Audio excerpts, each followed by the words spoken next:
Magandang hapon po. Nadismaya ang gobernador ng Oriental Mindoro nang inspeksyonin ang kalidad ng pagkakagawa sa mga dike sa Nauhan na nasira sa pagbaha noong nakaraang buwan. Tinangka pa raw siyang harangin na inspeksyonin ng isang nawasak na dike. Nakatutok si Darlene Kai. Proteksyon sana sa baha ang mga dike na itinayo sa Oriental Mindoro na kasama sa mga flood-prone area na nabanggit ni Pangulong Marcos. Pero nang magbaha noong nakaraang buwan dahil sa mga bagyo at habagat, nawasak ang ilang dike sa bayan ng Nauhan.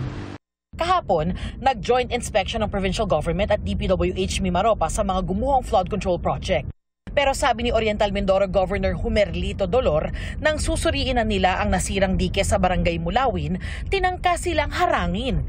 Sabi raw ng gwardya roon, ibinili ng construction company na namamahala sa proyekto na huwag magpapasok hanggat walang written request mula sa DPWH. Nagalit ang gobernador at pinasok pa rin ang proyekto. Nang makita ang nawasak na dike, lalo siyang nadismaya kahit bagong gawa pa lang ito, bitak-bitak na ang simento. Substandard pa raw ang bakal at iba pang materyales. Tanong ng gobernador, paanong hindi mabubuwag ang dike kung bukod sa puro buhangin daw ang laman nito, mababa raw ang pagkakalubog ng mga sheet pile at putol pa. Pinutol. At yes. Kaya mo, malinaw yan. Kung yan ay galing planta, dapat yan, ang ibabaw, very fine ang pagkakas. Kina po. Kalawa. Tingnan mo ang kalokohan ha. Ang tamang pagre-repair, bubunutin. Saka ulit babalik. Ano yung ginawa? Tinulak. Tama ba yun? Dismayado rin ang gobernador sa nawasak na dike sa Barangay Tagumpay na wala pang isang taon mula nang magawa. Sabi ni Dolor, manipis ang semento at iisa lang din daw ang nakita niyang bakal na pampatibay sa dike. Ayon kay Dolor, malaking peraan niya ang nalustay sa proyekto. Sa haba na ho na akin nilalakbay dito, ako po'y lubos na nagpapasalamat. Dahil finally, nakakita ho ako ng isang bakal na inilagay. Sino? Ulo mo. Imagine nyo ha? Lubaba. All throughout. Walang bakal, pero ito meron. Salamat ho ng marami sa gumawa nito, sa nag-inspect nito, at sa DPWH. Sabi ng gobernador, walang kinalaman ng provincial government sa flood control projects dahil national government ang namamahala rito. Anya, kailangang managot sa batas ang mga contractor at iba pang may kinalaman sa mga pumalpak na proyekto. Sinusubukan pa ng GMA Integrated News sa kunin ang panig ng DPWH at ng mga construction company na nasa likod ng mga nasirang dike. Pero wala pa silang tugon sa ngayon. Para sa GMA Integrated News, Darlene Kai, nakatutok 24 oras. Iniutos ng Commission on Audit ang fraud audit sa mga flood control project sa Bulacan. Ang sakop ng direktiba ng COA ay ang mga proyekto kontra baha ng DPWH sa lalawigan na pinondohan ng 44 billion pesos. Halos kalahati ng pondo para sa mga flood control project sa buong Central Luzon. Pinagsusumiti ang mga supervising auditor at audit team leader ng district engineering offices sa rehiyon ng dokumentong kailangan sa fraud audit. Ang utos ng COA ay kasunod ng direktiba ni Pangulong Bongbong Marcos na imbestigahan ang posibleng korupsyon sa mga flood control project. Ito lang Biyernes, nag-inspeksyon ng Pangulo ng mga flood control project sa Bulacan na kung hindi anya sira-sira ay pangit ang kalidad o hindi pa natapos. Magkasunod na disgrasya ang naitala sa isang kalsada sa Caloocan. Ang isang babae na sawi matapos ma-hit and run. Habang sugatan ang isang graduating student na kukuha lang sana ng toga. Nakatutok si Bea Pinlac. Tumatawid sa Congressional Road sa North Caloocan ang babaeng ito pasado 3:00 ng madaling araw kahapon. Nang makarating sa kabilang linya, nabangga siya ng van na hindi huminto matapos ang insidente. Dinala sa ospital ang babae pero kalaunay binawian din ng buhay. Inaalam pa ng barangay ang pagkakakilanlan niya. Wala po siyang identification, ID or what, wala po siyang dala eh. Nasa kustodiya na ng Caloocan Police ang driver ng van na posibleng maharap sa reklamong reckless imprudence resulting in homicide. Ilang oras ang lumipas, Lumangga. May tao. sumalpok sa puno ang kotseng minamaneho ng isang estudyante. Ayon sa rumesponding barangay medic, Nagpapagaling na sa ospital ang lalaking kukuha lang sana ng toga para sa graduation niya ngayong araw. Ang sabi niya po, umipit daw po yung silinyador. Imbis na preno yung apakan niya, silinyador. Kaya na tumulin yung takbo. Hindi niya nakakabig yung manibela. Dire-diretso na po siya. Itong bahagi ng Congressional Road sa Barangay 173 Caloocan yung tinatawag nilang killing zone dahil daw sa dami ng aksidenteng nagaganap rito. Ayon sa barangay, kung hindi raw kasi kabisado ang daan, aakalaing dire-diretso lang ito. Pero sa bandang bahagi na yun ng kalsada, paliko na pala. Ang dami ko na nasaksihan dyan ng mga aksidente, namatay. Lagi naman po namin nire-report ng barangay yung mga pangyayari. Ang problema raw kasi, palusong at paliko ang kalsada. May ilang road sign at rumble strips naman dito pero kinakailangan po siguro i-reconstruct po uli yung paano yung pagkakagawa. Yun po yun talaga dapat magkaroon. sinusubukan pa namin makuha ang pahayag ng lokal na pamahalaan hinggil dito.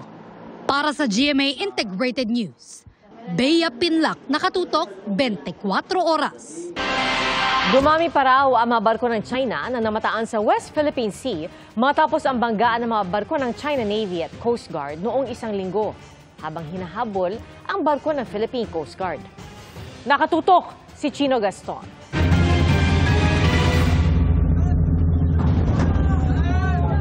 Matapos kumalat at ibalita sa buong mundo ang mga video ng banggaan ng mga barko ng China Coast Guard o CCG at People's Liberation Army Navy ng China habang hinahabol at ginigipit ang BRP Suluan ng Philippine Coast Guard sa Baho de Masinloc, dumami umano ang bilang ng mga China Coast Guard vessel at fishing militia roon.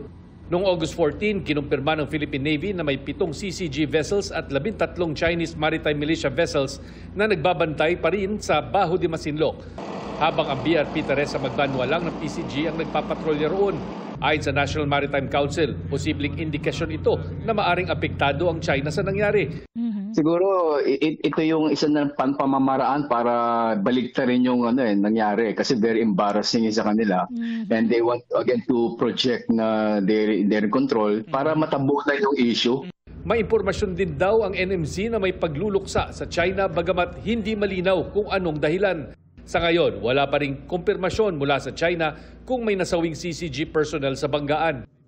Sa nangyaring habulan at banggaan noong August 11, ayon sa PCG, bigo silang magpalipad ng sarili nilang mga surveillance drone. Anila, may ginamit umanong anti-drone technology ang China. We were not able to launch our drones. It's because we are suspecting that the Chinese have jammed the signal. Ayon sa PCG, mahalaga ang papel ng mga drone para makuna ng video at litrato ang mga ginagawang panggigipit ng China sa loob ng exclusive economic zone. Gaya ng mga drone na nagpapakita kung paano nilapitan ng mga Chinese boat ang mga rubber boat ng Philippine Navy sa konfrontasyon malapit sa BRP Sierra Madre sa Ayungin Shoal noong June 2024. We always fly our drone, especially if we are subjected to dangerous maneuver. Because we have to document it and then submit it to the National Task Force. And at the same time, of course, release it to the public. Wala pang kumpirmasyon dito ang China. Para sa GMA Integrated News, Chino Gaston, nakatutok, 24 oras. Ngayon pong nakasalang na sa Kongreso ang pagbusisi sa pambansang budget para sa 2026. Tiniyak ng komiteng sumusuri rito na wala raw ilalaang pondo para sa flood control sa mga lugar na hindi naman bahain. Nakatutok si Jonathan Andal. Mismong Quezon City LGU ang pumuna kung bakit tinayuan ng pumping station ang ibabaw mismo ng creek sa Barangay Santo Domingo, Quezon City. Nireject na kasi ito ng LGU dahil hindi nila naaayon sa drainage master plan ng syudad. Ito ang kanilang sinisi sa pagbaha ngayon sa hindi naman daw dating bahain na Barangay Santo Domingo pati mga katabing barangay. At ang stasyon hindi pa pala tapos itayo. Kahit una ng ginastosan ng 96 million pesos, sabi ng LGU naghihintay pa ng dagdag na 250 million pesos mula sa national budget sa 2026. Ngayon, tiniyak ng pinuno ng House Appropriations Committee na sa bubuuing 2026 budget, hindi nalalagyan ng pondo pang flood control ang mga lugar na hindi naman talaga bahain, kahit pa raw itulak ito sa Kamara ng mga kapwa kongresista. Kailangan ko pong makausap yung aking mga kasama sa Kongreso kasi kung meron man pong mga areas na kanilang i-advocate na lagyan po ng flood control projects pero hindi po talaga kinakailangan. Unfortunately po, meron din tayong mga kailangan na tanggihan ng mga request. Kakausapin daw ni Congresswoman Micaela Swansing ang mga regional office ng DPWH para matukoy kung ano-ano bang mga lugar sa bansa ang kailangan talaga ng flood control projects. Mungkahi ni dating Senate President Franklin Drilon, buwagin na ang posisyon ng mga district engineer ng DPWH. Ugat-an niya ito ng korupsyon na kasabot ang mga politiko. Ang district engineer, para po sa distrito ng congressman yan. Hindi po ba? Ang nag-duplicate po sila sa trabaho ng regional director. Ang usual excuse that, pera ito ni Congressman so-and-so, pera ni Senator so-and-so. Kaya, ang ibig sabihin, hindi ka pwede makialam regional director. Pabor dyan si Baguio City Mayor Benjamin Magalong na nagsiwalat noon na may ilang kongresistang nangikback o nagbulsa ng pondo sa mga flood control project. Karamihan daw kasi sa mga district engineer, bagman lang aniya ng mga politiko at minsan sila rin daw mismo ang kontraktor. Sinusubukan pa namin kunan ng reaksyon dyan ng DPWH pero wala pa silang tugon sa ngayon. Sa Martes, sisimula na ang investigasyon sa flood control projects ng Senate Blue Ribbon Committee sa pamumuno ni Senator Rodante Marcoleta. May gagawin ding pagsisiyasat ang Tri-Committee o 3 komite ng Kamara, ang Public Accounts, Public Works at Good Government. Suwestyon ni Drilon, dahil may mga politikong dawit, huwag Kongreso ang mag-imbestiga kundi Ombudsman at COA o Commission on Audit. Sang-ayon din sa kanya si Senator J.V. Ejercito. Napagbibintangan po ang dalawang kamara pero masisiguro ko lang na sa Senado wala akong kilala na may contractor sa amin. Para sa GMA Integrated News, Jonathan Andal, nakatutok, 24 oras. Lagpas isang araw ng tukod ang trapiko sa Maharlika Highway sa Calawag, Quezon. Okupado ang malaking bahagi ng kalsada dahil sa isang truck na nasiraan kahapon ng umaga. Apektado ang mga biyahe gaya ng mga delivery truck at mga pampaserong bus na patungo Maynila at Bicol. Ginamitan na po ng heavy equipment ang pag-alis sa truck. Inaasahang aabutin pa ng gabi bago tuluyang bumalik sa normal ang trapiko na apektado rin dahil sa ginagawang kalsada roon. Araw-araw daw sinasaway ng lokal na pamahalaan pero pabalik-balik pa rin ang mga illegal na nakaparada sa Chino Rosas Avenue Extension sa Taguig. Namataan kahapon ang mga motorsiklo at sasakyang nakaparada sa mismong sidewalk at tabi ng kalsada. Ang bahagi ng kalsada ito tila paradahan na ng mga jeep. Sa bangketa sa harap ng mga talyer at vulcanizing shops, nagkukumpuni ng mga motorsiklo. At may mga sidewalk ding may nakaharang na gulong, motorsiklo, pati na mga vendor na nakapwesto sa gilid. Ayon naman sa security force ng Barangay Fort Bonifacio na nakasasakop sa lugar, araw-araw nilang sinasaway ang mga pumaparada pero pumabalik pa rin daw ang mga ito. Katulong din daw nila ang mga polis. Muli raw silang mag-iikot.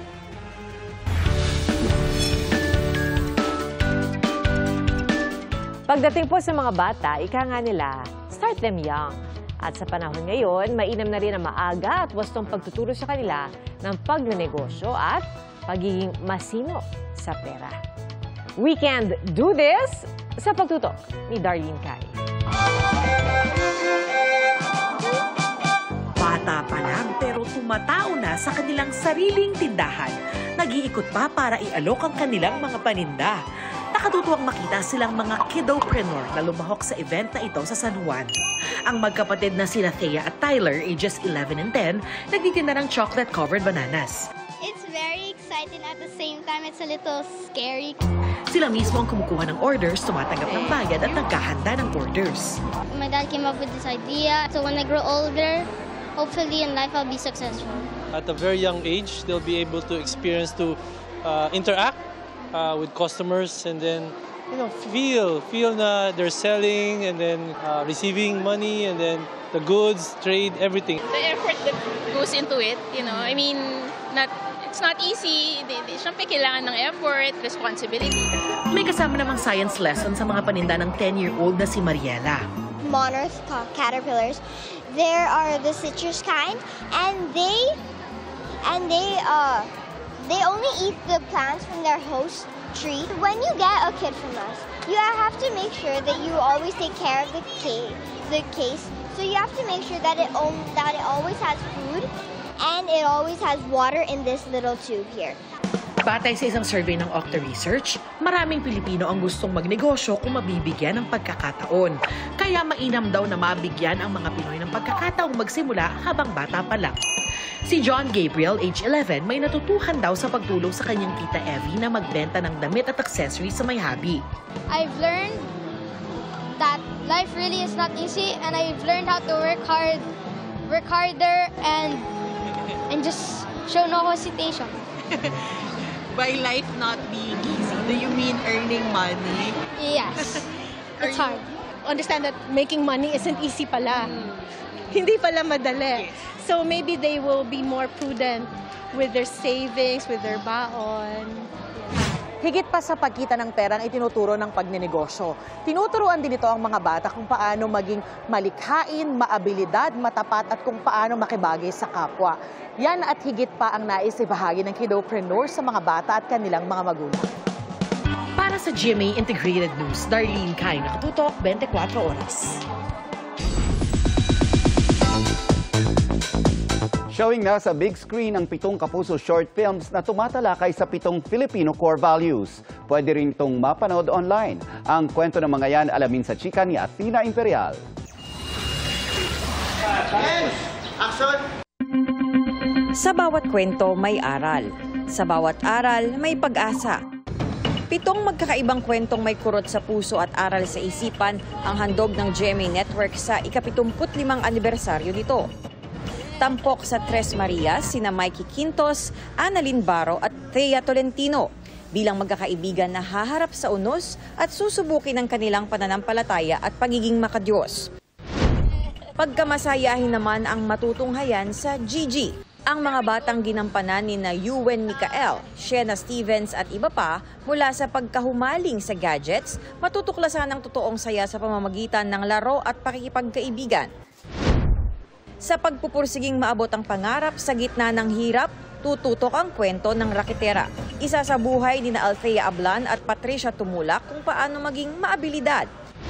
Sa pelikulang Opo ni na Vanessa Del Moral, David Sean at Erica Laude, matututuhan ang pagiging makabayan.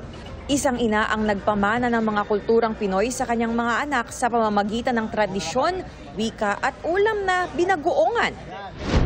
Pagmamalasakit naman ang tema ng The Job Interbrew. Si Allen Ansay, gaganap bilang binatang habang papunta sa job interview ay naantala dahil sa pagtulong sa mga nakapaligid sa kanya. Inalala ng isang ama ang sakripisyo at ligaya bilang jeepney driver kasama ang anak sa pelikulang Para sa Pamilya. Pagiging mapagmahalang ipakikitang aral ni na Matt Lozano at Heath Jornales. Pagkamalikhain ang itatampok sa The Mommy Returns ng mag-amang Roy at Anton Vinzon, kung saan ang isang simpleng mommy ay magiging obra at viral sensation dahil sa talento at likhang Pinoy. Ngayong hapon ipinalabas sa isang sinehan sa Quezon City ang Ganito Tayo, Kapuso. Mapapanood din ito sa GMA GTV, iHeart Movies at Heart of Asia, maging sa YouTube at GMA Pinoy TV para sa mga global kapuso.